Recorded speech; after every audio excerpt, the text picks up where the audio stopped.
ce soir, nous réalisons, mais nous comprenons aussi pourquoi les psalmistes pouvaient non seulement dire, mais mieux s'écrier, sans l'Éternel, qui nous protégea. Qu'Israël le dise. Il va plus loin, il dit, il nous aurait engloutis, il nous aurait écrasés, sans l'Éternel, qui nous protégea. Nous voulons chaque jour apprécier ce que tu es, ce que tu fais et ce que tu continues à faire pour nous. Nous voulons chaque jour, comme les psalmistes, ressentir comme une dette vis-à-vis de toi et dire avec lui, comment rendrai-je à l'Éternel tous ces bienfaits envers moi. Ce soir, avec le cœur reconnaissant, non seulement nous te chantons ces cantiques, mais avec le cœur reconnaissant, nous sommes venus avec empressement, non pas pour voir, entendre, ou laisser un homme se mettre en spectacle, mais pour qu'au travers de ces canaux humains limités, faillibles, enclins à toutes sortes de limitations, que tu puisses nous parler. Toi qui as choisi la folie de la prédication et de l'enseignement, pour qu'un humain parle à d'autres humains. Tu aurais pu du ciel crier et même passer par des anges. Mais il t'a plu de passer par des humains que nous sommes, que je suis. Alors à cette heure, je te demande une grâce. Saisis-toi de ma personne. Parce que chaque fois qu'il en est ainsi, l'enseignement et la prédication deviennent un exercice facile. La bouche d'un homme devient celle d'un prophète, qui peut même à l'occasion devenir un porte-parole de Dieu. Qu'il en soit ainsi ce soir, pour ta gloire, mais pour notre édification. Au nom de Jésus, et le peuple de Dieu dit avec moi, Amen. Nous reprenons nos places. Nous vous saluons, vous qui nous suivez en présentiel, mais nous vous saluons aussi, vous qui nous suivez virtuellement. Comme je le disais, je pense en début de semaine, cette belle phrase que j'emprunte de quelqu'un, les virtuels ne tuent pas les spirituels. Et plaise à Dieu que même au travers de ces moyens, que vous soyez touchés, nous ne vous voyons pas, nous ne pouvons pas vous toucher, mais celui qui se sert de la parole, de la même manière ici en présentiel et face aussi avec vous. Tout en respectant les gestes barrières. Est-ce un mal si tu salues ton voisin avec ce genre de salutations que cette pandémie nous a amené? Saluez votre voisin, votre voisine, que Dieu vous bénisse. Grande est ma joie de voir un homme que j'ai appris à connaître et à apprécier, un des enseignants, un des prédicateurs. Chaque fois que je tombe sur un de ses enseignements, je ne me lasse pas de l'écouter. Il nous a fait beaucoup de bien en 2021 à Kinshasa, au niveau des Dallo Ministries et des églises Philadelphie. Et Dieu voulant encore, dans 2 mois, il sera avec nous dans l'une des provinces pour faire beaucoup de bien au peuple de Dieu. Est-ce qu'on peut m'aider à accueillir le docteur David Kateba et son épouse?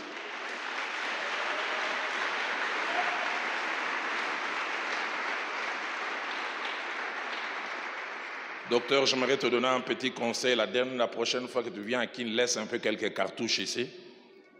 Parce que depuis que tu viens, les gens me disent, papa, il faut que ça niveau. Grande est notre joie de t'avoir. Est-ce qu'on peut m'aider encore à apprécier cet homme?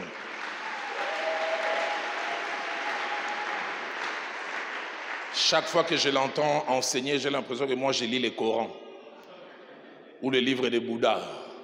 Tellement, tellement profond. Ah, je peux faire attention, il y a derrière le pasteur Didier Nzaou qui peut s'élever aussi. Didier, lève-toi.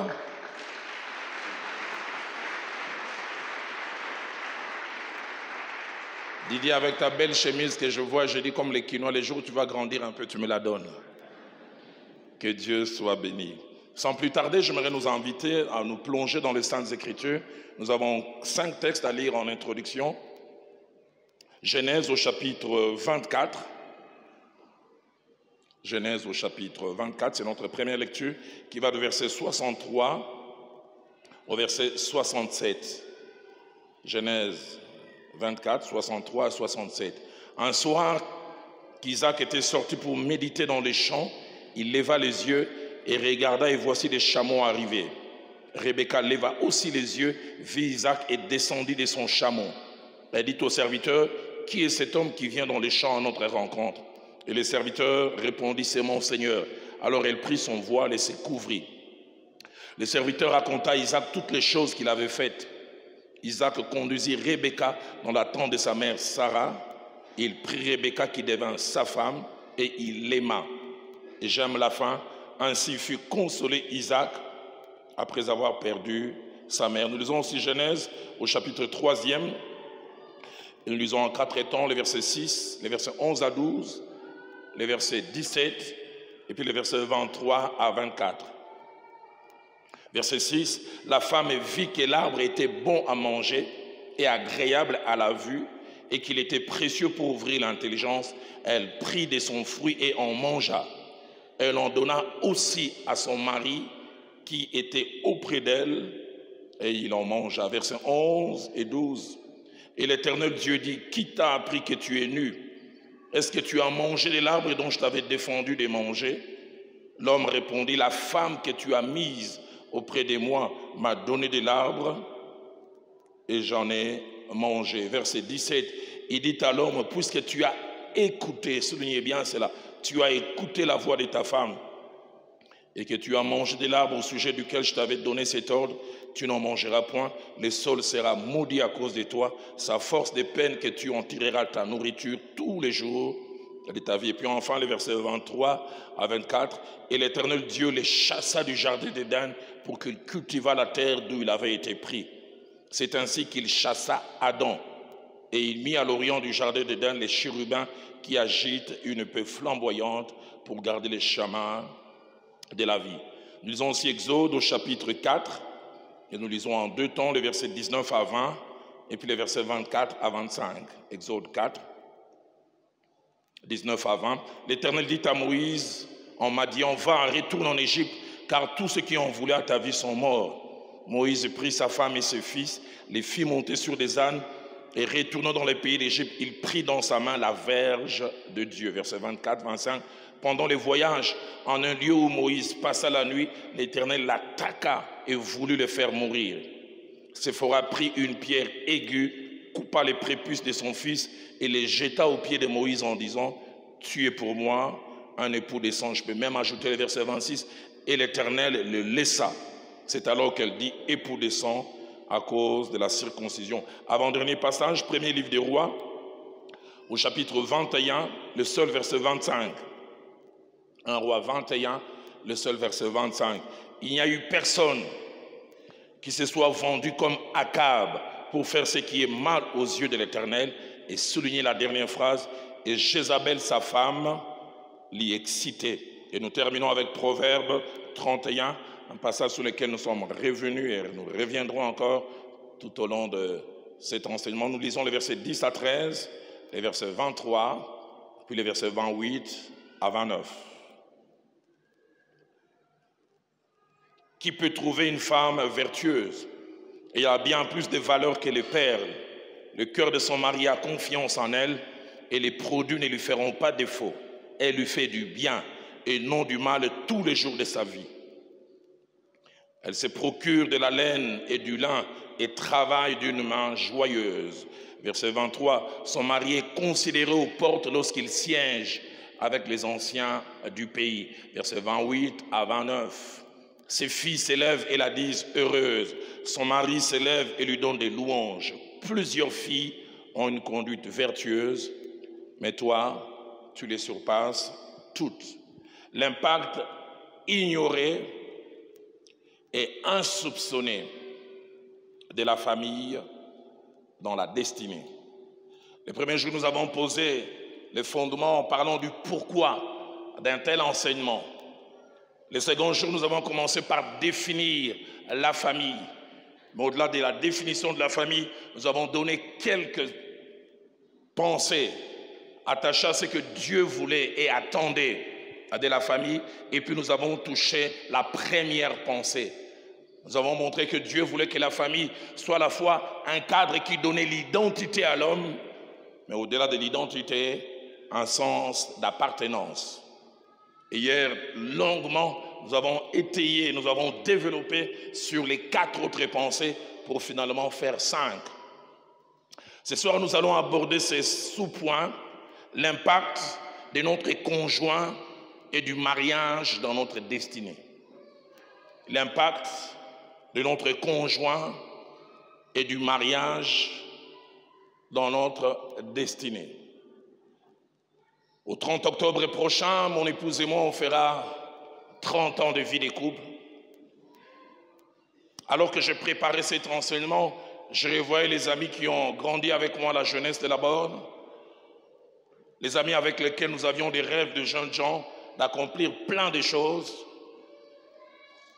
Et je voyais combien plusieurs sont restés, comme on peut dire, sur le chemin, n'ont pas accompli ce qu'ils devaient accomplir, ne sont jamais devenus ce qu'ils devaient devenir. Et 4 fois sur 5, parce qu'ils ont raté leur mariage. Ils se sont attachés aux mauvaises personnes. Quand je parle ainsi, je vois certains qui avaient en termes de potentiel pour accomplir des choses spirituelles plus que moi. Quand on commençait à servir Dieu, certains, je pouvais regarder, je disais, je ne les atteignais pas à la cheville.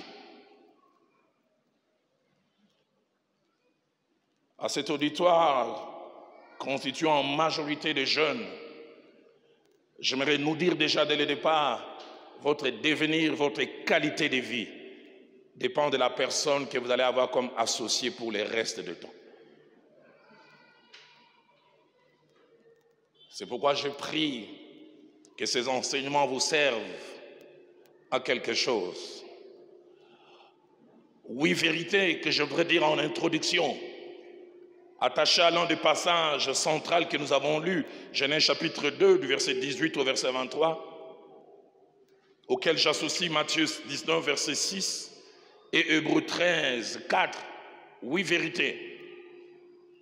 La première, c'est que Genèse chapitre 2, au verset 18, montre qu'en rapport avec le mariage, c'est Dieu qui l'a non seulement pensé, c'est lui qui l'a conçu, qui l'a organisé, l'a institué et l'a appelé à l'existence. Le mariage n'a jamais été une fabrication humaine. C'est Dieu qui l'a pensé.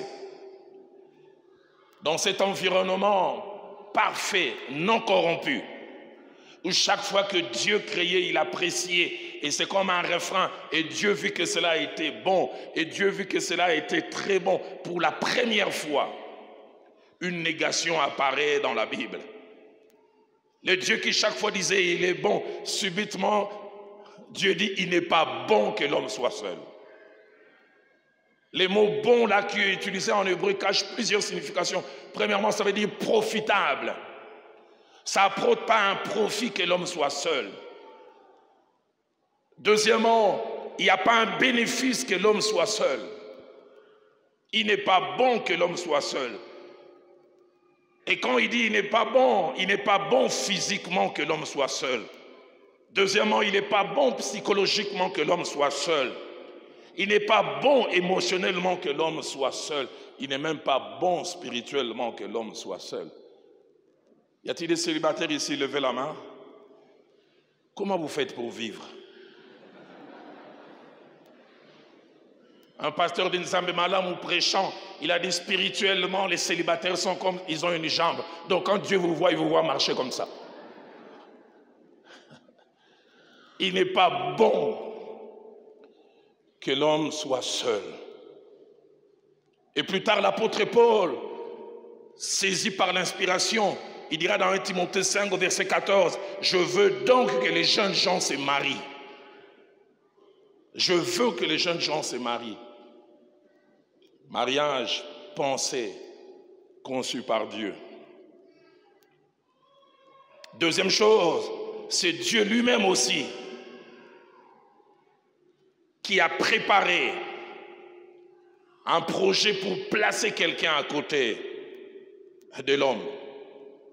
Non pas une esclave, non pas quelqu'un qui les sert. Et lui-même qui connaît la valeur des mots, il dit « Je lui ferai une aide semblable ». Une aide semblable. Le mot aide semblable en hébreu cache 3 significations. Premièrement, ça veut dire un vis-à-vis. Quelqu'un qui se tienne en face de lui. Un vis-à-vis.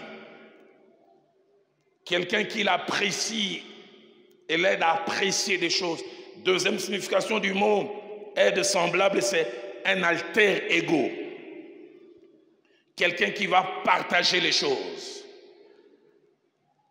On a tendance à dire la joie partagée est multipliée, la tristesse partagée est amoindrie.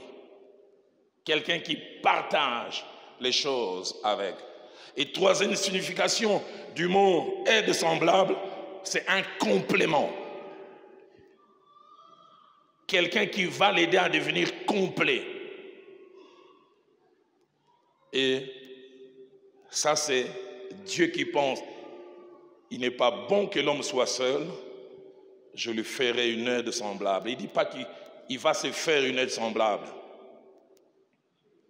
Et troisième chose, que Genèse chapitre 2, verset 22, pour placer amener cet être, la Bible montre, c'est Dieu lui-même qui a formé la femme. L'a formée physiquement, psychiquement, émotionnellement. Il a fait de la femme un être différent, différent en tout point de vue. Différent physiquement, psychologiquement, émotionnellement, différent dans sa façon de voir les choses, différent dans sa conception des fois même du monde, différent même dans ses priorités.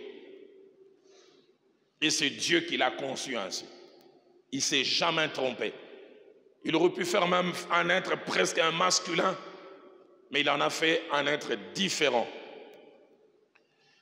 Quatrième des choses, que toujours Genèse chapitre 2, verset 22 nous montre, que c'était Dieu lui-même l'initiateur de la famille. J'aime beaucoup ce que mon pasteur disait, le premier mariage, Dieu il était à la fois le beau-père, mais il était aussi l'officiant du mariage. Parce que ma Bible à moi dit, Dieu amena la femme vers l'homme. C'est Dieu qui prend l'initiative, il amène la femme. Et cinquième chose, que Genèse 2, verset 23 nous montre, que non seulement que l'homme a apprécié l'être que Dieu avait placé à ses côtés, en plus, il lui a donné un nom. La Bible dit, l'homme dit, on l'appellera femme, parce qu'elle a été prise de moi. Il a apprécié cela. Il a tellement apprécié avant Alphonse de Lamartine, avant Senghor, la poésie existe au Jardin d'Éden. Cette fois-ci, os de mes os et chair de ma chair. Sixième chose, et c'est le verset 24 qui le montre, Dieu établit quelques principes pour que la vie des couples tienne, pour que la vie des couples marche. Il dit, c'est pourquoi l'homme, 1, quittera son père et sa mère. 2, s'attachera à sa femme. Et 3, les deux deviendront une seule chair. Et j'insiste, le 2, pas les 3, pas les 4. Pas un bureau avec des tiroirs. Les 2 deviendront une seule chair.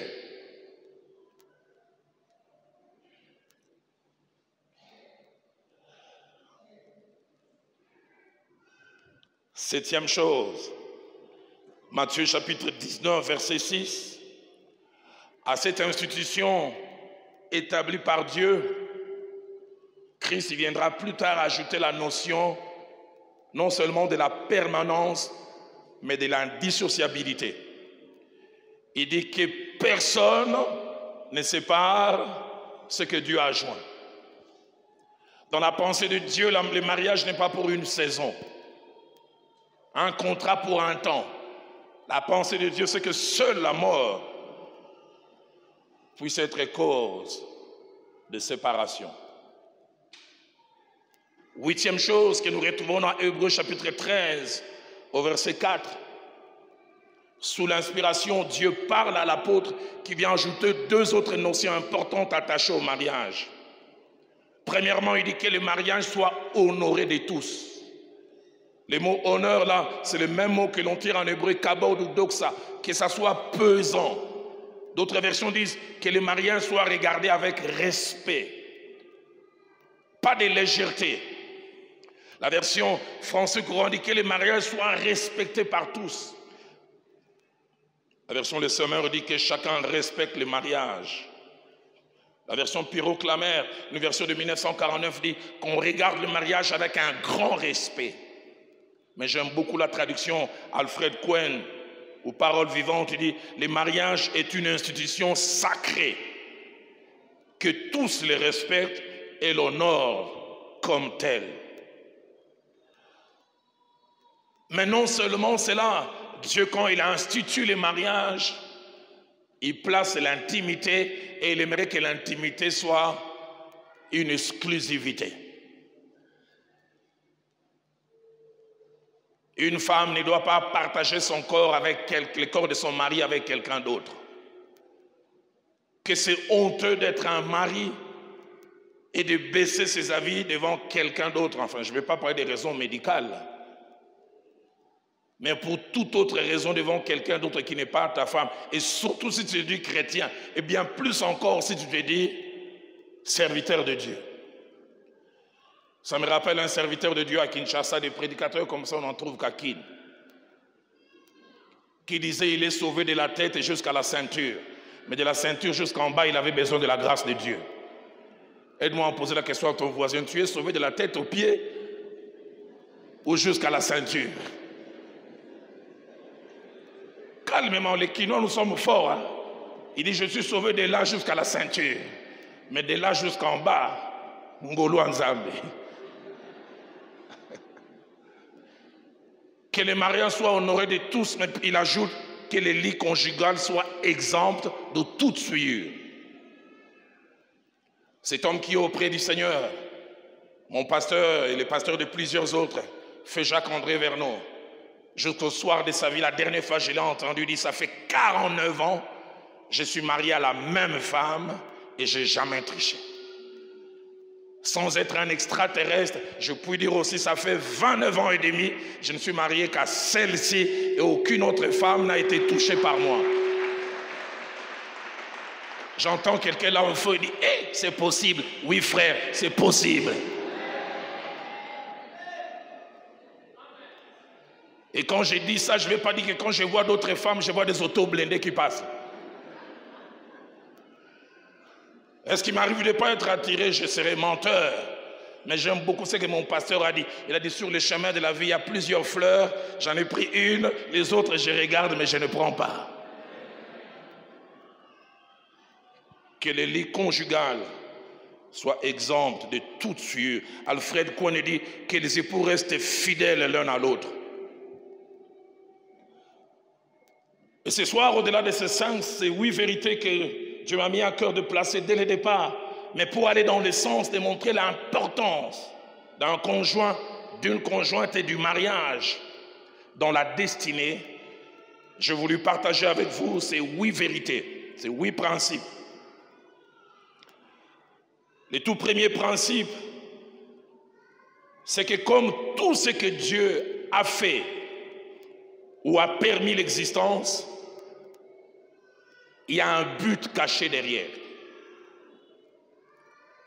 Proverbe chapitre 16, verset 4, parlant de notre Dieu, dit, il a tout fait pour un but. Le mot but dans la Bible veut parler de la finalité. Le pourquoi ou la raison d'être d'une chose. Ce pourquoi une chose existe. L'intention première et même dernière qu'on avait en permettant qu'une chose n'existe. Et le Dieu qui a voulu les mariages a un but derrière. Il a une idée, il a une finalité qu'il nous faut connaître. Deuxième vérité comme principe, le but, non seulement qu'il faut les connaître, mais le mieux de les connaître avant d'entrer dans les mariages. Il ne faut pas déjà être dedans et puis commencer à se poser la question, pourquoi je suis dedans? Il faut les connaître avant.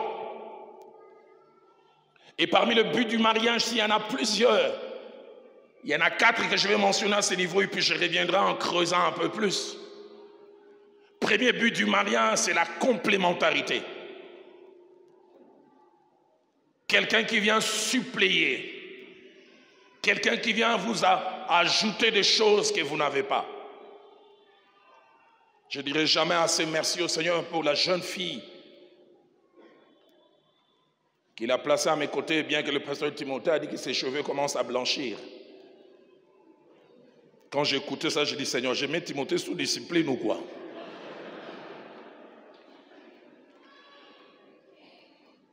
Ça, c'est offense publique.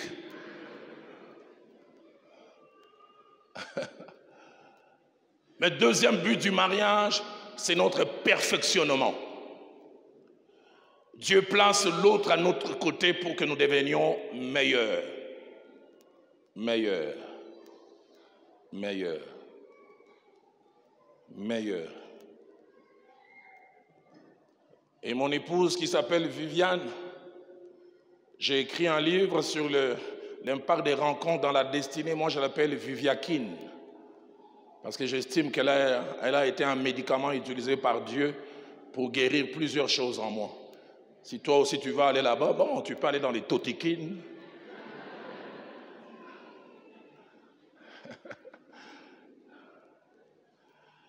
Elle m'a aidé à me perfectionner. Et j'en parlerai en progressant. Qu'il y ait des tares qu'il y avait en moi qui sont partis. Quand j'ai commencé à les côtoyer, elle me dira un jour, frère Roland à l'époque, frère Roland, tu prêches bien. Mais je sais que tu as un problème d'haleine avec ta bouche. Le problème, c'est que cette mauvaise odeur que l'on produit, les producteurs en général n'est pas au courant. Ce sont ceux qui sont tout autour qui souffrent. Et je ne savais pas que les gens que j'encadrais souffraient, mais au nom du respect, ils n'arrivaient pas à me le dire. C'est quand Viviakine a commencé à changer des choses. Une sœur m'a appelé un jour. Ah, qu'est-ce qui s'est passé? J'ai dit quoi? Des choses ont changé avec ta bouche. J'ai dit, ah bon, il y avait un problème, il est grave.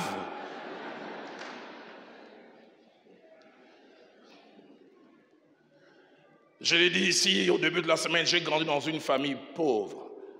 Je n'ai pas eu besoin de dictionnaire pour connaître la signification de la pauvreté. La première fois que j'ai mangé avec le couvert, c'est à l'âge de 14 ans.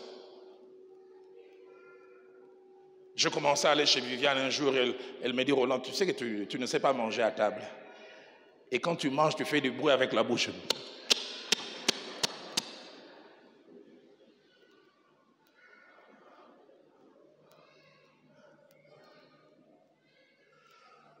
Avant que je la connaisse, je n'étais que spirituel. L'habillement, m'habiller comme ça, comme je suis habillé. J'ai appris plus tard, quand j'ai commencé à la côtoyer, que les sœurs à l'église de là-bas m'appelaient arc-en-ciel. Parce qu'il semble que je portais toutes les couleurs du monde. Chemise verte, pantalon orange, chaussettes jaunes. Tout ce qui m'intéressait, c'était ma futa, mpe vialongo. Les célestes m'intéressaient. Tout ce qui était terrestre ne me disait rien. Quand Viviane a commencé à me corriger, Roland, tu sais, tu dois t'habiller comme ça. J'ai jamais même oublié, elle a changé ma coiffure. Il dit, regarde, ta tête n'est pas petite. La manière dont tu te coiffes là, ça gonfle encore. J'oublie jamais, j'ai changé ma coiffure, mon habillement. La première fois, j'entre là-bas, maman, Kabonga, il me voit, il tape les mains, il dit, Kaka! Roland, nani a bongi sur bon, ah, maman n'a bongi. Le perfectionnement. J'entends une femme là au coin et dit, moi si na yo ndimaka ngate, papa ndima maman.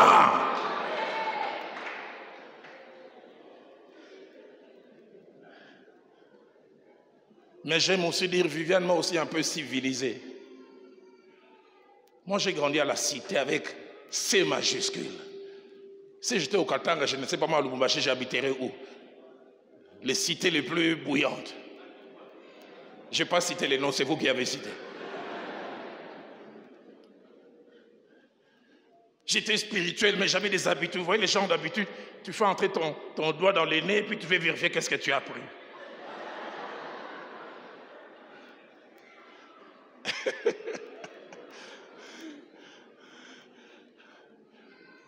Que Dieu te bénisse, maman.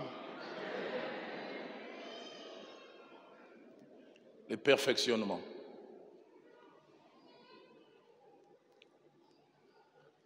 Mais au-delà de cela, Dieu s'est servi de Viviane pour me guérir des complexes. En grandissant, j'avais un double complexe. Le premier complexe était physique. Cette injure, je l'ai entendue 1 million de fois. Quand j'ai grandi, on m'injuriait, Misuma vendre. À Kinshasa, ça veut dire dans les yeux exorbités qu'il veut tomber. J'avais même une maman du quartier, elle m'injuriait, plus quand elle me regardait, elle me disait, allez. Hein.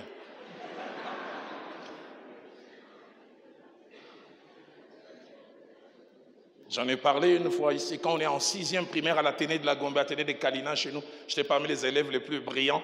Le directeur vient me voir, il dit, Roland, tu es l'un des élèves les plus brillants, il y aura défilé le 30 juin. Tout le monde voulait être le porte-drapeau de l'école. On vient me proposer, j'ai refusé. Non pas parce que je ne voulais pas, je disais, mais sur ma vendroise à la devant. Quand les gens oublieront l'école, ils diront, bon, on a l'école, on a moutami souminene.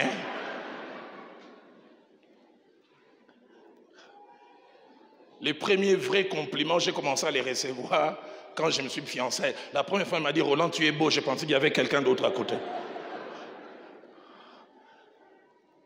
Et ça m'a guéri des complexes. Deuxième complexe, c'est un complexe social. Je viens d'un milieu très, très pauvre. Du coup, c'est cette pauvreté un peu qui m'a bloqué. Quand j'ai commencé à l'aimer, oui, moi, je n'arrivais pas à lui dire que je l'aimais. Elle a grandi dans un quartier chic, quartier chanique, à Kinshasa. Tous les noms des avenues sont en français. Orangerie, bananier, citronnier. Moi, d'où je viens, c'est Kingotolotolo, Masangambila, Mfumbwa. Je faisais rire Viviane, j'ai dit, elle a habité les gens des quartiers. Quand tu arrives, même les chiens sont francophones. Quand tu dis au chien Longwa, c'est comme si je vais te dire, monsieur, tu peux parler en français, s'il te plaît?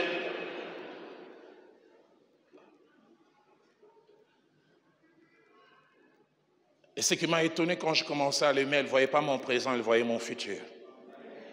Elle disait, Roland, tu iras très loin. Tu as un bel avenir. C'est pour ça que j'aime dire, malgré ma spiritualité, c'est aussi Viviane. Togo Bunda. Mais il y a mon limo.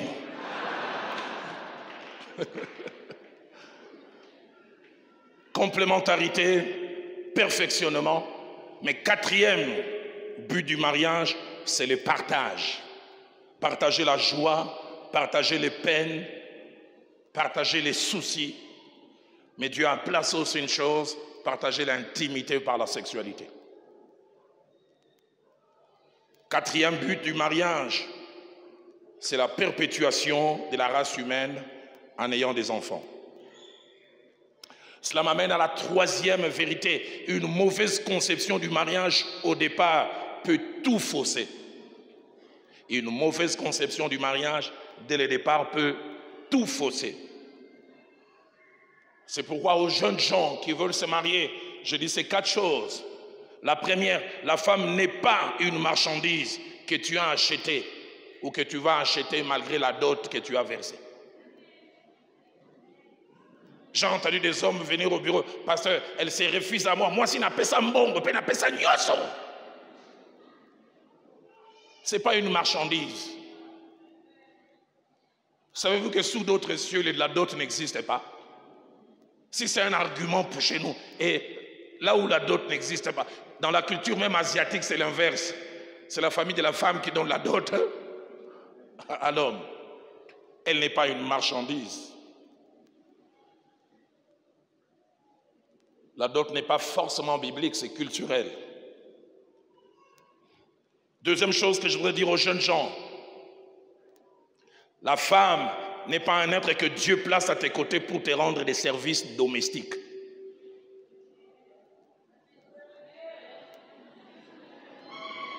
Sinon, tu peux prendre une bonne qui peut bien jouer ce rôle.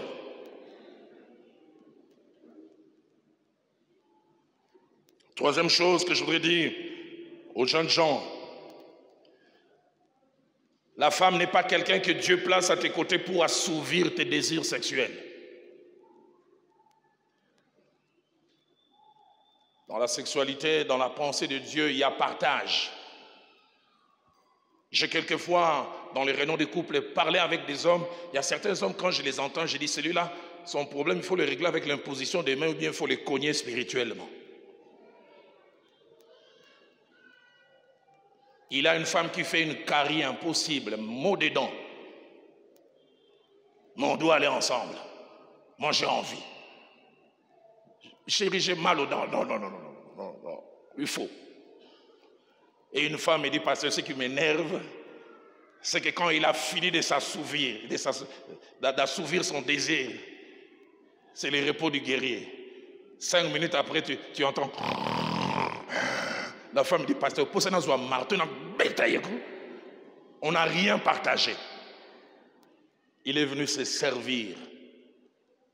Je ne suis qu'une chose.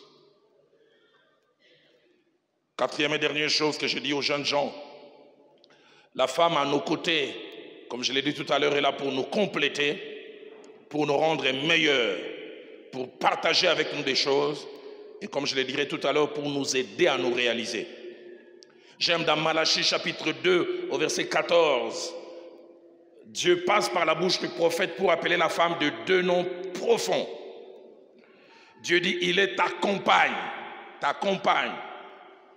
Et le terme compagne veut dire celle qui fait chemin avec toi. Elle est ta compagne, celle qui fait chemin avec toi, celle qui t'accompagne, celle qui marche à tes côtés. Et deuxièmement, il est dit, elle est la femme de ton alliance.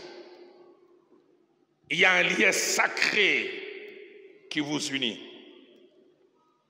Aux jeunes filles aussi, je voudrais dire 4 choses pour corriger les fausses idées. L'homme que tu cherches n'est pas une banque ou un pourvoyeur matériel.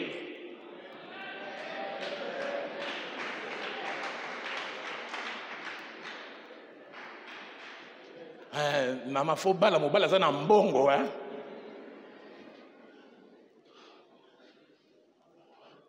Viviane n'a jamais épousé quelqu'un qui avait de l'argent.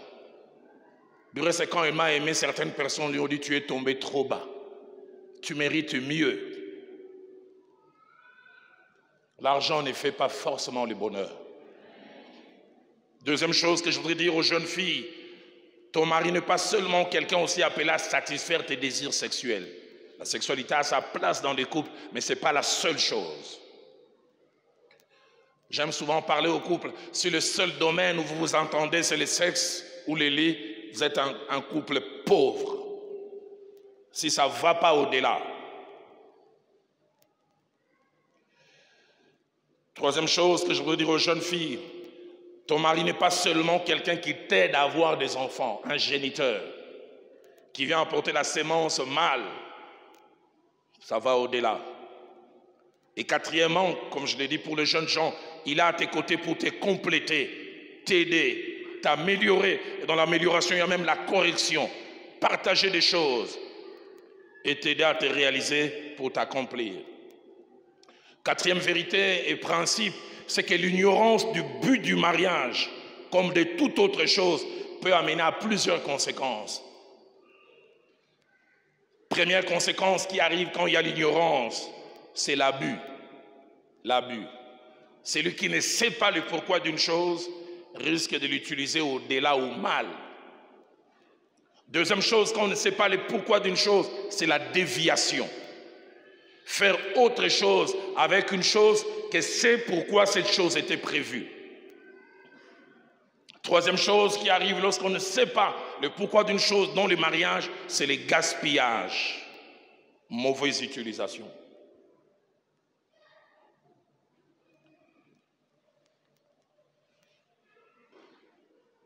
Cinquième vérité et principe, c'est qu'au-delà de tous les autres objectifs sus-mentionnés ou mentionnés avant, l'un des objectifs principaux du mariage est d'avoir quelqu'un qui nous aide à nous réaliser. À nous réaliser. C'est-à-dire à devenir les genres de personnes non seulement que Dieu a pensé, mais les genres de personnes pour lesquelles Dieu nous a envoyés sur terre. J'aimerais que nous sachions, chacun de nous, en venant sur terre, Dieu l'a envoyé avec un objectif. Et par rapport à cet objectif, Dieu t'a équipé. Il a placé des aptitudes et capacités. Et ton conjoint ou ta conjointe sera cette personne qui va t'amener dans le sens de te réaliser, de t'accomplir et de t'accomplir pleinement. Le niveau le plus bas d'une relation de mariage, c'est simplement la sexualité. Les gens restent simplement des partenaires sexuels. Mais le niveau le plus élevé, c'est quelqu'un qui vous aide à vous réaliser. Feu Jacques-André Vernon, mon pasteur, un jour il me parlait au bureau et il pleurait. Il disait, Dalo, tu connais mon épouse. Tu connais son caractère, elle avait un côté dur. Mais il disait, je dois au Seigneur et à mon épouse tout ce que je suis devenu. Il m'a relaté combien il a grandi comme un jeune homme à Lambaréné, où il est né au Gabon, plein de complexes, introverti. Il avait un père d'un certain caractère, un peu dur, spirituel même. Et c'est quand il a commencé à être fiancé de cette jeune fille qui, un jour après un moment de prière, est venu lui dire, Jacques, pour que tu te réalises, tu dois t'éloigner de ton père. Parce que son père l'écrasait avec l'autorité. Demande la permission à ton père d'exercer le ministère, mais loin de lui. Et c'est à cause d'elle qu'ils ont quitté les Gabons, ils sont allés au Congo-Brazzaville. Arrivés au Congo-Brazzaville en 61, ils ont commencé à servir Dieu. Et à partir de 62, ils ont commencé à traverser à Kinshasa, Léopoldville à l'époque. C'est encore cette femme qui a eu la vision pour la première fois. Ils sont arrivés 2-3 fois à Kinshasa et dit, je sens que notre vraie place d'éclosion n'est pas à Brazzaville, mais à Léopoldville. Et comme ils étaient pris en charge par les assemblées de Dieu de France, ils sont allés demander aux assemblées de Dieu de France, est-ce possible que le subside que vous nous donnez nous accompagne parce que nous sentons que nous devons traverser de l'autre côté? Ils ont dit, si vous traversez, nous arrêtons. Ils ont prié. Mon pasteur a dit, j'étais en train d'hésiter. Mais un jour, cette femme a eu une grande vision, puis elle a dit, chérie, on avance. Ils ont traversé en 64 sans rien. Et durant plus de 5 ans, c'est sa femme qui travaillait comme sage-femme à ce qu'on appelle aujourd'hui Mama Yemo, hôpital général. Elle était en train de souvenir tous les besoins. Ils étaient à l'endroit de Dieu, mais l'éclat de Dieu n'était pas encore sorti. Des années plus tard, quand toutes ces choses sont sorties, il dit, je dois toutes ces choses. Que Dieu place sur ta route quelqu'un qui va t'aider à te réaliser. Mon pasteur disait, un mariage réussi, l'autre sert d'engrais dans ta vie. Vous savez, l'engrais, quand on a planté quelque chose, l'engrais aide à grandir. Mais le mariage qui échoue, c'est comme si un arbre veut pousser en place une grosse pierre. Si tu es à côté d'un marié, demande-lui, tu as à côté de toi engrais ou pierre qui bloque. J'entends quelqu'un dire, moi pas pierre, béton papa.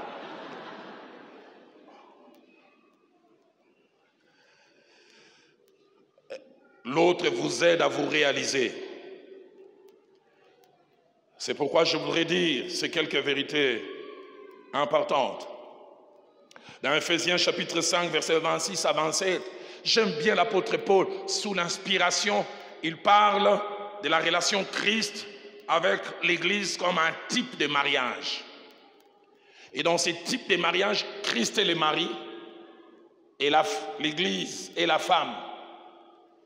Il dit pourquoi Dieu a-t-il fait que Christ soit associé à l'Église? Premièrement pour la sanctifier, enlever les imperfections, enlever tout ce qu'il y a comme scorie. Et deuxièmement, il dit pour la présenter glorieuse. Quand vous tombez sur la bonne personne, elle vous sanctifie. Elle vous rend glorieuse. Elle vous donne un éclat.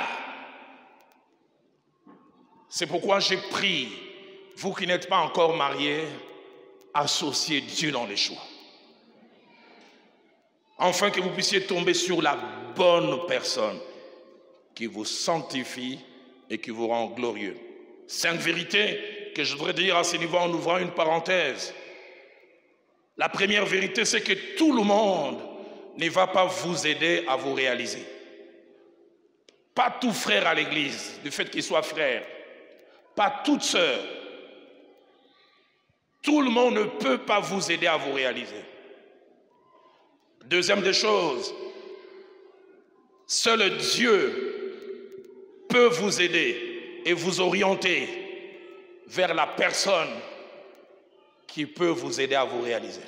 C'est pourquoi j'aime dire aux jeunes gens qui aspirent au mariage, tout le temps que vous passez en priant, en jeûnant, en ayant des retraites pour avoir l'assurance de Dieu, ce n'est jamais du temps perdu. Ne laissez pas simplement les battements de cœur. Non, quand je la vois, les genoux se cognent. Le frère Jacques-André Vernon nous enseignant sur le mariage, il disait l'amour est aveugle, mais c'est le mariage qui lui rend la vue. Il n'y a pas mieux que le mariage pour guérir de l'aveuglement. Troisième chose, c'est bon et merveilleux sur le chemin de la vie d'avoir une mission à accomplir et de s'attacher à la bonne personne. Ça fait que chaque jour, vous levez le main et vous bénissez Dieu pour la personne que Dieu a placée à vos côtés comme époux ou mari. Quatrièmement, c'est lui ou celle qui s'attache à la mauvaise personne passe à côté de l'essentiel. Le frère Jacques-André Vernon nous enseignant sur le mariage, j'aime bien les images qu'il donnait. Il disait le mariage au travers du conjoint que nous choisissons, c'est comme les pointures des chaussures. Moi je chausse du 46, 12. Quand tu me donnes du 46, je suis à l'aise. Mais si tu me donnes du 45, 45 et demi, pour arriver jusqu'à Fabrice, je peux faire 2 jours. Et si tu me donnes du 48, je serai obligé de mettre des cotons dedans. Que Dieu te donne ta pointure. Celle qu'il faut. Pas celle au-delà et pas celle en deçà.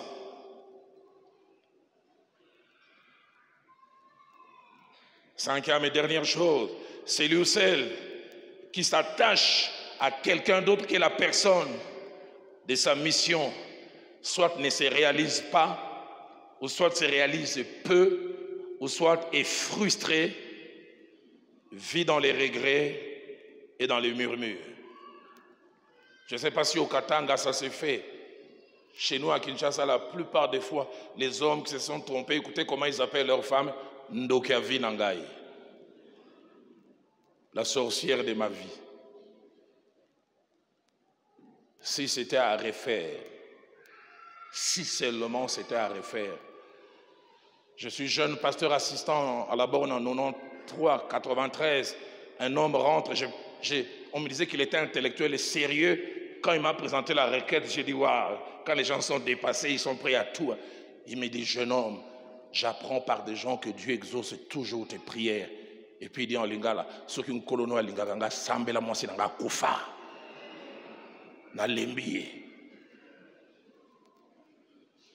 Prie pour que ma femme meure.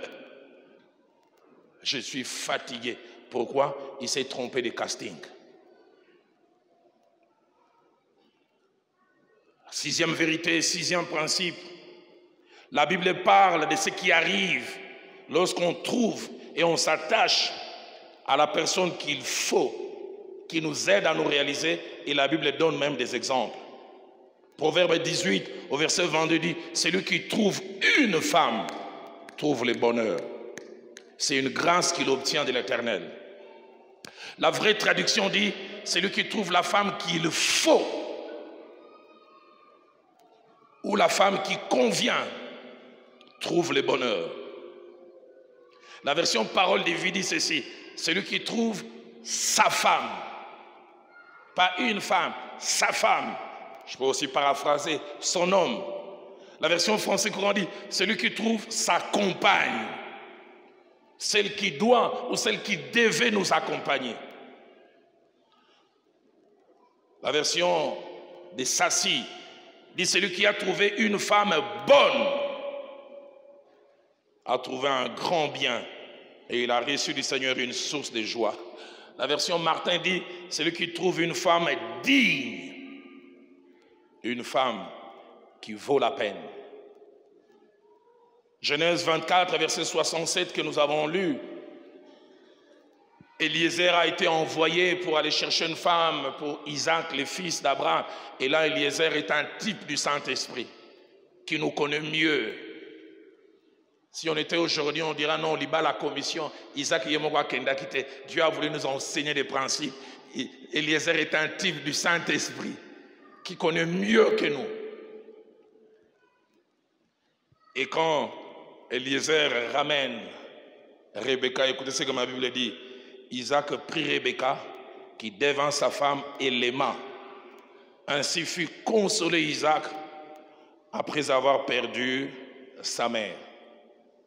Quand Dieu est derrière un casting, on ne se trompe jamais. Genèse chapitre 26 au verset 8, les mêmes choix dictés par Eliezer, un type du Saint-Esprit, plus de 25 ans après le mariage. 25 ans. Écoutez ce que la Bible dit. Le roi Abimelech était au niveau de sa fenêtre. La Bible dit, il vit Isaac et Rebecca qui plaisantaient, qui rigolaient 25 ans après. D'autres, ils n'ont que 10 ans de mariage, mais ils sont devenus des co-voisins.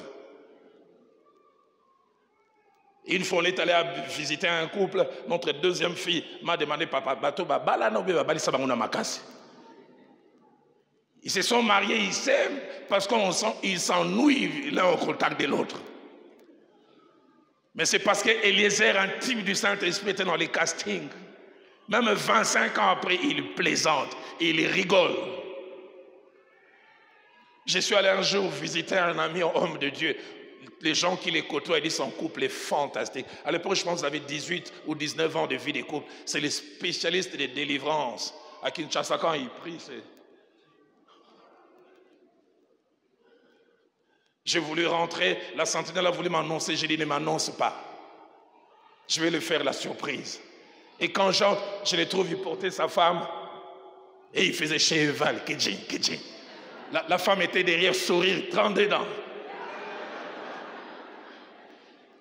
Elle criait, pasteur, mon lit, moi, l'ingaraboye.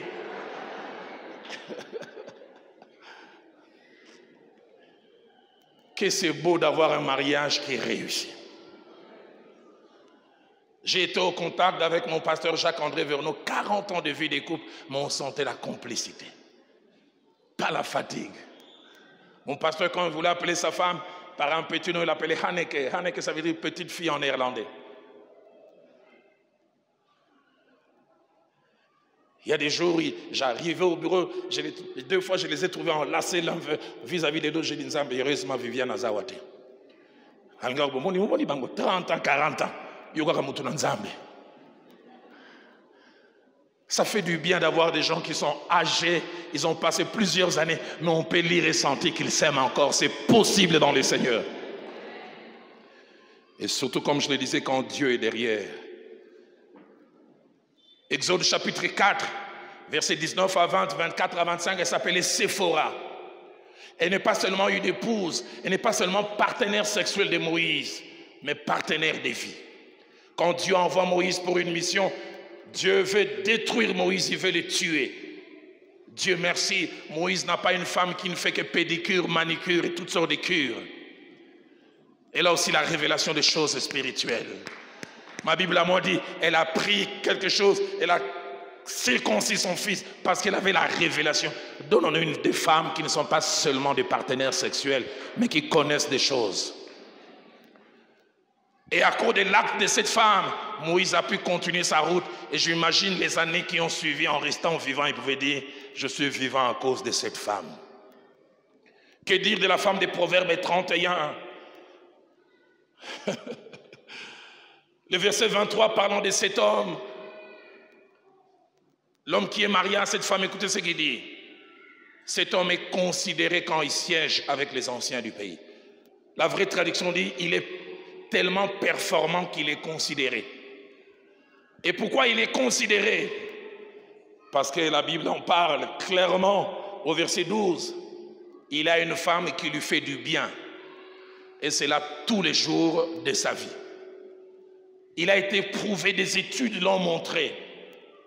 La manière dont un homme quitte chez lui à la maison, psychologiquement, moralement, influence ses performances. David en parlera même, en disant comme le soleil s'élève et va vers sa course, ainsi sort un homme de sa chambre à coucher. J'ai suivi ce documentaire sur l'un des grands basketteurs américains. Je ne vais pas citer son nom ici, spécialiste dans les tirs à 3 points. Pourcentage de réussite minimale 90. À un moment, il a aligné 6 matchs, pourcentage de réussite 30. Son entraîneur vient l'appeler, il dit hey, qu'est-ce qui ne va pas? Il dit ça fait 5 semaines, ça ne va pas avec mon épouse, on ne parle pas. Et elle veut demander le divorce. Et je me suis dit, mais quel rapport y a-t-il entre ce que l'on ressent dans le cœur et la dextérité avec les mains? Ce même documentaire, j'ai suivi un brillant chirurgien qui ne ratait jamais ses opérations. 2 fois, il a oublié des bistouris des dents. Il a oublié même des épingles. Quand on vient lui poser la question, il passe en conseil de discipline. Il dit, ça fait 2 semaines, mon épouse et moi, ça ne va pas. Ça n'arrive pas souvent, mais les quelques rares fois où ça arrive, j'ai difficile à bien prêcher si Viviane et moi, ça ne va pas. Et puis en plus, à fin de l'Ioane. La façon dont elle regarde, c'est me dire, est-ce que toi, tu peux prêcher? Et des fois, pour se donner courage, il ne faut pas intimider les prédicateurs. Les gens pensent que je parle en...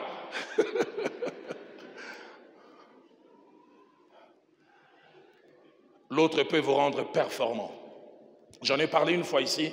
Un jour, je parlais avec mon frère Marcelo. Je lui ai dit, je te connais tout jeune. J'ai vu comment le mariage t'a changé. Mais j'ai vu aussi un moment où ton ministère a pris un virage. Je me dis, grand frère, c'est comme ça qu'il m'appelle, ou papa. Il dit, dès l'instant où j'ai commencé, chaque fois avant d'aller prêcher, de prier avec ma femme, j'ai vu toute la différence. La Bible dit, voici qu'il est doux, qu'il est agréable pour des frères de demeurer ensemble, car c'est là que Dieu répand la bénédiction et la vie pour l'éternité. Combien c'est merveilleux d'avoir quelqu'un qui vous enrichit, quelqu'un qui vous apporte un plus.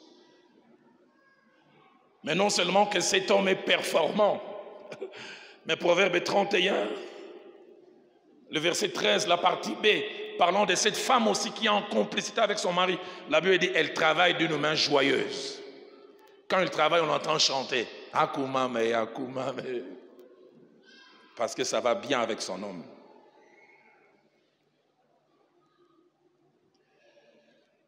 Combien c'est merveilleux d'avoir une vie de couple qui marche.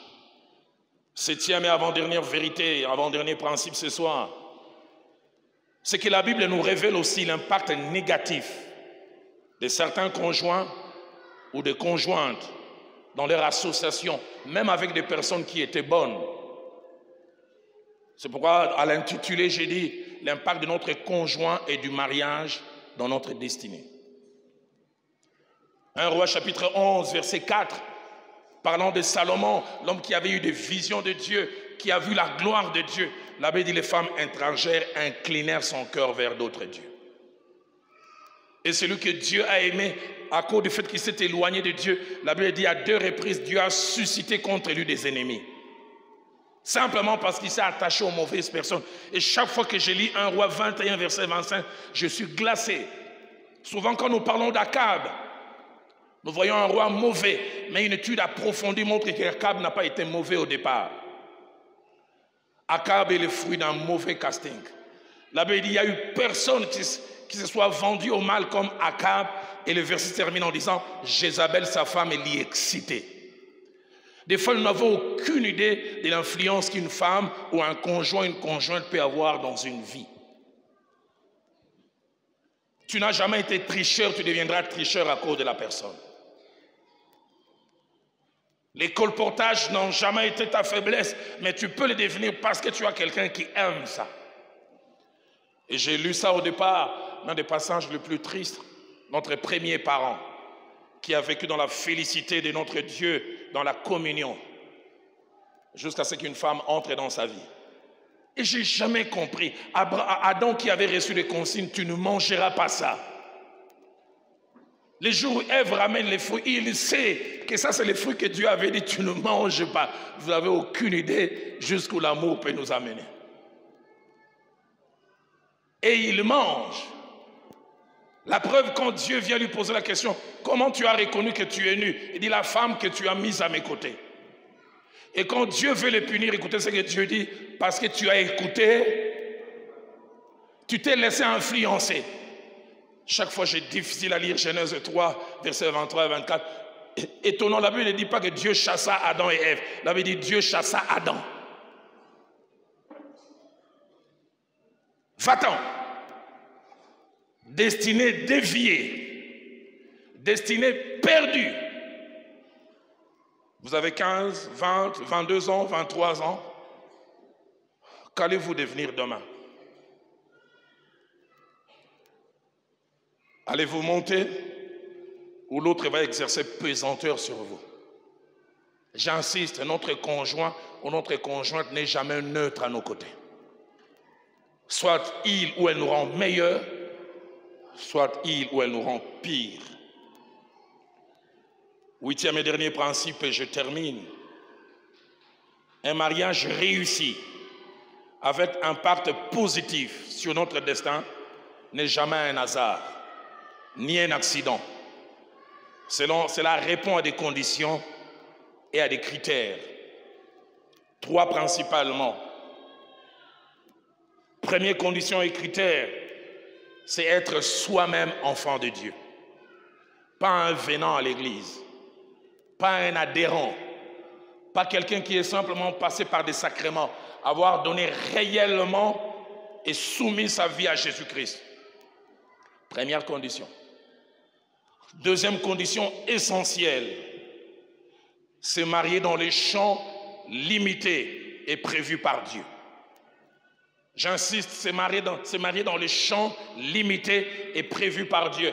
Enfants de Dieu, j'aimerais que nous sachions, Dieu ne nous a pas laissé totale liberté en rapport avec le mariage. Il a circonscrit les champs du choix. Si vous voulez sortir de ces champs par liberté, je ne vais pas vous bloquer, mais vous en reparlerez un jour. Dans Deutéronome chapitre 7, versets 3 à 4, le Seigneur parlant aux enfants d'Israël alors qu'ils veulent quitter l'Égypte, il leur montre les champs que lui il a prévus. Il dit, tu ne contracteras point de mariage avec ce peuple. Il voulait parler des idolâtres.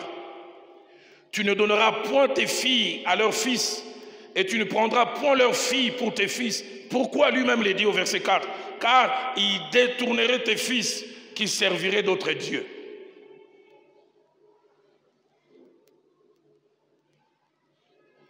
Dans 1 Corinthiens chapitre 7, au verset 39, plus tard l'apôtre Paul, parlant de veuves, celles qui ont perdu un mari, avec la possibilité de remariage, il ne laisse pas non plus les champs libres.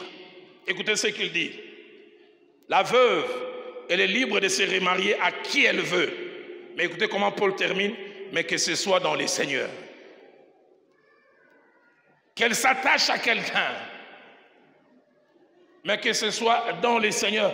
Mais j'aimerais aussi insister, tout celui et toute celle qui vient à l'église n'est pas dans les seigneurs. Il y a des venants à l'église qui ne sont que des adhérents. Tu lui dis oui, tu vois sa face B. 2 Corinthiens chapitre 6, versets 14 à 15. L'apôtre dit, ne vous mettez pas avec les infidèles sous un joug étranger. Car quel rapport y a-t-il entre la justice et l'iniquité? Qu'y a-t-il de commun entre la lumière et les ténèbres?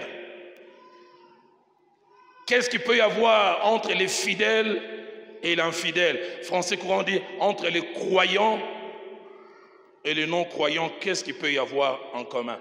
Et troisième et dernière chose, alors que je demande à notre chorale de prendre place, être dans les seigneurs, aller dans les champs limités et circonscrits par Dieu, mais troisièmement, associer Dieu dans les choix. Associer Dieu par les choix, par la prière, par le fait de se laisser orienter. Dans Psaume 127 au verset 1er, ma Bible à moi dit, si l'Éternel ne bâtit la maison, ceux qui la bâtissent travaillent en vain. Pour les vides, pour les néants. pour des résultats qui ne vont pas demeurer.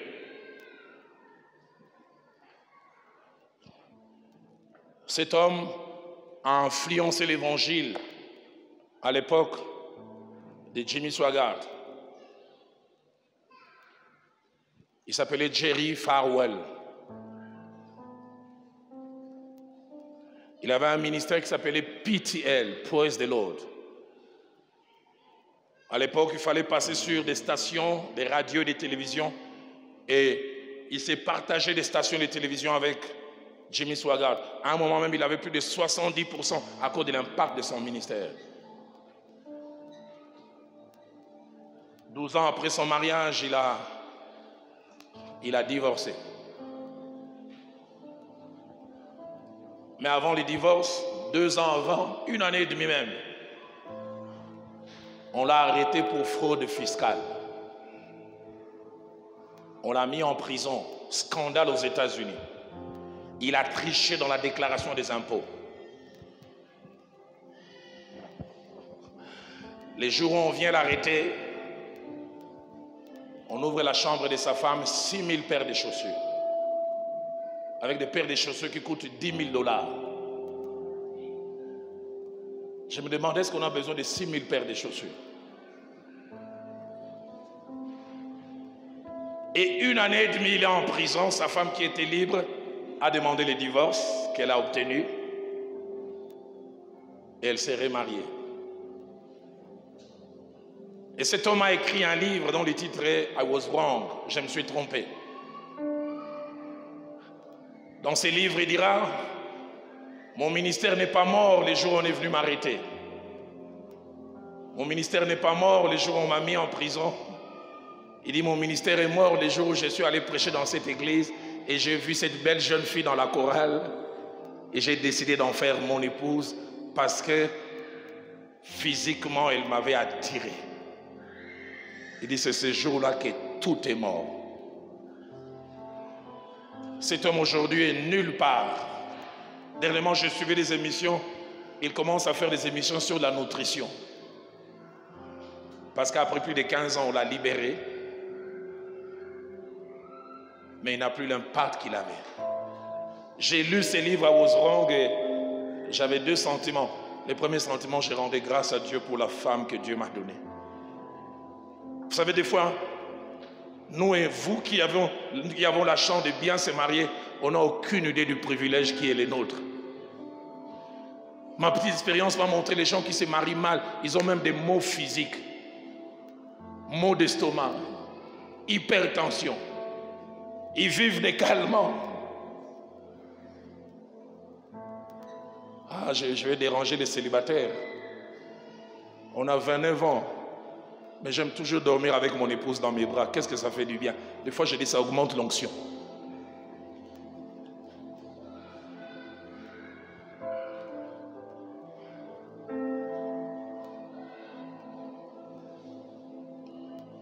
Quel bonheur que d'avoir marché avec. Beaucoup de choses ont changé, mais notre amour est toujours plus fort. Je lui disais il y a quelque temps, physiquement tu as changé, mais je te préfère physiquement tel que tu es aujourd'hui. C'est pour ça, pasteur Timothée,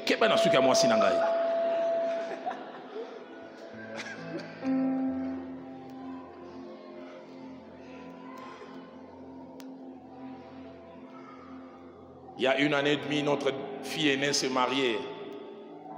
J'étais tellement sous l'émotion et ma joie était grande, les larmes ont commencé à couler. Elle m'a simplement tenu la main. Elle ne disait rien et je savais ce qu'elle voulait dire.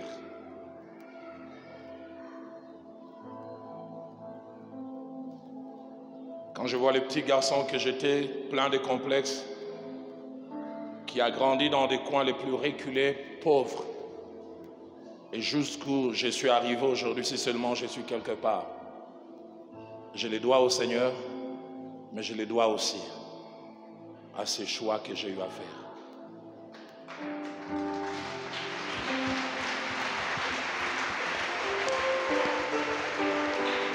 Il y a quelqu'un que j'ai voulu aimer avant elle. Mon cœur a voulu même s'attacher. Mais puis finalement, Dieu a fait que ça ne marche pas. Je l'ai retrouvée quelques années après, j'ai vu ce qu'elle est devenue. J'ai vu les valeurs qu'elle n'a pas. Je dis, Seigneur, merci qu'elle m'ait dit non. Ce soir, en terminant, j'ai voulu lancer un double appel à ces grands auditoires composés principalement de jeunes qui sont en train de choisir ou qui vont choisir. Et je viendrai inviter ces deux groupes de jeunes gens en vous disant d'abord que votre choix déterminera votre destinée. Vous deviendrez ces grands politiques, ces grands médecins, ces grands prédicateurs, ces grands hommes d'affaires, cet homme influent au niveau du pays et même plus loin, selon la personne qui sera à vos côtés. Y a-t-il quelqu'un, un jeune homme qui n'a pas encore choisi, qui veut dire, je me rends compte combien c'est sérieux, je ne voudrais pas me tromper, levez-vous là où vous êtes. Vous n'avez pas encore choisi, vous allez peut-être le faire demain, ou dans les jours, dans les années qui viennent, et vous réalisez combien c'est pertinent ces choix. Si vous vous trompez, tout peut passer à côté. Mais deuxième appel que je lance, vous êtes en train de choisir, vous avez peut-être déjà fait les choix. Mais ce soir, vous voulez quand même remettre ces choix devant Dieu en disant, Seigneur, si c'est le bon, confirme. Si ce n'est pas le bon, infirme, enfin que je n'avance pas. J'aime quand les psalmistes disent, Seigneur, regarde si je suis sur un bon chemin et qui mène vers l'éternité. Si je ne suis pas sur le bon chemin, arrête-moi. Nos yeux fermés, vous qui vous êtes levés, levez simplement vos mains.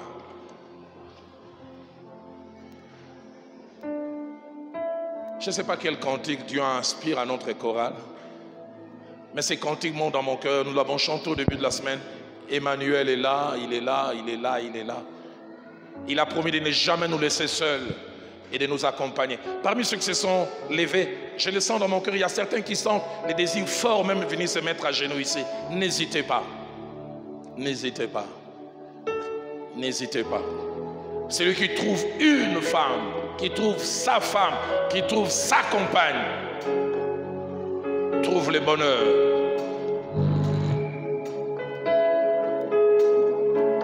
Avec la permission du pasteur Timothée, j'inviterai le docteur David à venir. Il priera pour ceux qui se sont levés et même ceux qui se sont avancés. Et puis il priera en général par rapport à ces messages. Alors que nous chantons d'abord ces cantiques. Emmanuel. Alors que nous chantons, je sens dans mon cœur, il y a des gens qui vivent dans les regrets. Ils sont mariés depuis 3 ans, 5 ans, 10 ans, mais se rendent compte qu'ils se sont trompés de personnes. J'entends même quelqu'un au fond qui dit, si j'avais entendu ce message il y a 10 ans, j'aurais évité ces choix. Si je l'avais entendu un peu plus tôt.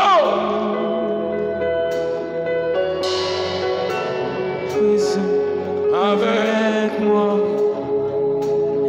Emmanuel. Mais j'entends aussi quelqu'un qui lève le main et la voix, qui bénit Dieu. Seigneur, merci de m'avoir donné la bonne personne.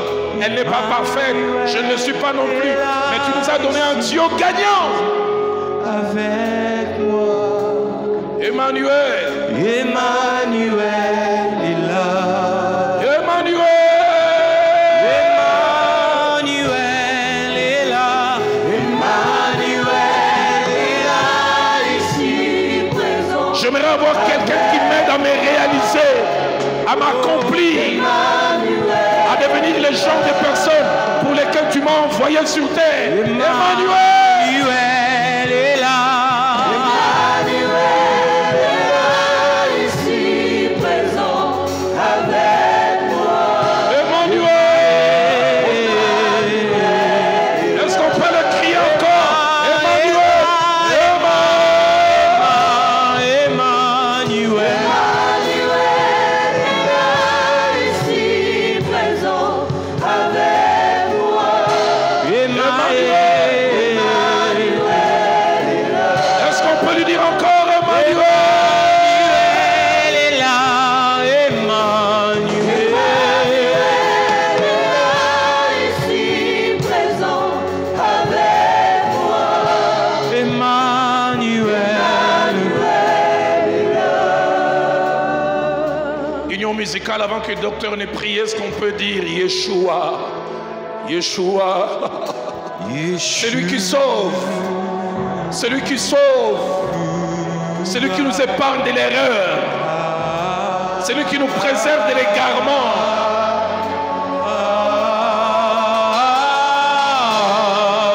Celui qui a dit au prophète Samuel, ne prends pas garde à son allure, ce n'est pas lui, je l'ai rejeté. Mais celui qui a dit aussi à Samuel, c'est lui, vois-le.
Seul continue à jouer durant 3 minutes, élève ta voix.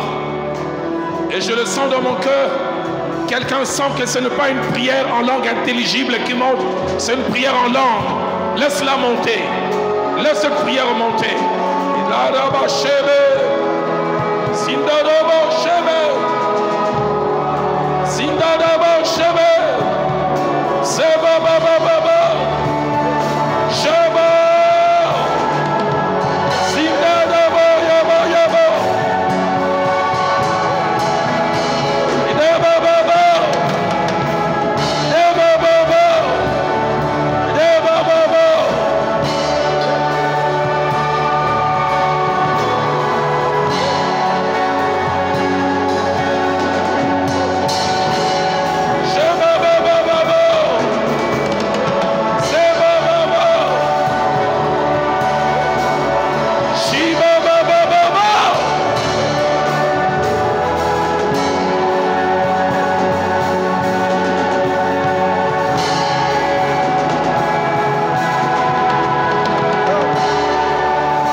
Nos cœurs et nos mains sont levés vers toi, le Père des Lumières, en qu'il n'y a ni changement, ni ombre de variation. Le Père des Lumières, de qui descendent toute grâce excellente et tout don parfait. Nous sommes devant ta présence. Alors qu'Abraham a pris la main de son serviteur et l'a placé sur sa cuisse, lui faisant jurer d'aller dans ce lieu limité pour prendre la femme de son Fils. Tu as fait de nous ton propre corps, ô Jésus, corps dont toi tu es la tête. Il est inscrit sur ta cuisse, Roi des rois, Seigneur des seigneurs, tu es la parole de Dieu. Non pas qu'un ange va aller devant nous, mais ton esprit est dans ce corps que nous formons. L'esprit qui nous conduit dans toute la vérité. L'esprit de paix. C'est toi qui as déclaré: je vous ai dit ces choses afin que vous ayez la paix en moi. Tu l'as dit aux disciples: la paix soit avec vous. Recevez l'Esprit. Nous avons entendu ces choses et la paix est venue jusque dans nos cœurs. Et tu l'as dit par Esaïe, tu nous donnes la paix. La paix. Et tout ce que nous faisons, c'est toi qui l'accomplis pour nous. Il a encore déclaré: tu entendras derrière toi la voix qui te dira: voici le chemin, marchez-y. Père, pardonne nos erreurs, nos orgueils, nos légèretés ce soir. Amène-nous à ton niveau. Relève-nous afin que nous voyions ce que tu vois comme tu le vois. Que nos cœurs soient illuminés. Et ceux qui n'ont pas encore fait de choix, tu es le conseiller qui a dit: je te choisis. Je te conseille de choisir la vie. Seigneur, conseille-le. Car ton esprit est un esprit de conseil et de force. Ceux qui t'attendent, éclaire-les. Et ceux qui se sont effondrés, relève-les. Seigneur, parmi nous, nous implorons ta grâce, que nul ne se perde, que nul ne fasse un mauvais choix, que nul ne se trompe, mais que le chemin que toi tu es, un chemin vivant, nous prenne en charge par le Saint-Esprit.